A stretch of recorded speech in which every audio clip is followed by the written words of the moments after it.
एक किसान था जिसके 2 बेटे थे। वह बहुत ही आलसी और निकम्मे थे। वह अपने पिता को कामकाज में हाथ बटाने के बजाय आलस किया करते थे, इधर उधर घूमते फिरते थे। किसान को अपने बेटों की बहुत फिक्र थी।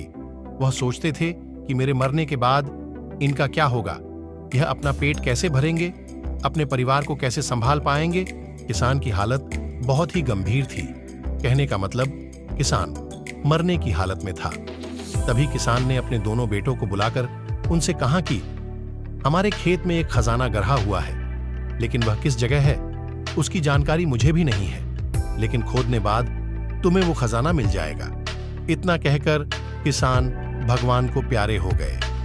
खजाने की खबर सुनकर दोनों बेटों के मन में लालच आ गया और वो दोनों खेत पर चले गए और खेत को खोदने लगे।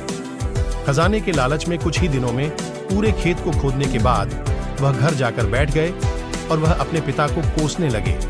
इसी तरह कुछ महीने बीत गए और वर्षा ऋतु का आगमन हुआ। किसान के बेटों के पास पेट भरने के लिए सिर्फ एक ही जरिया था, वो है खेती।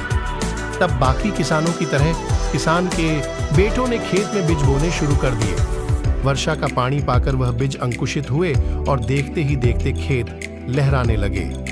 ऐसा लग रहा था कि हवा के झोंके से लहरा रहा था। यह देखकर किसान के बेटे बहुत खुश हो गए।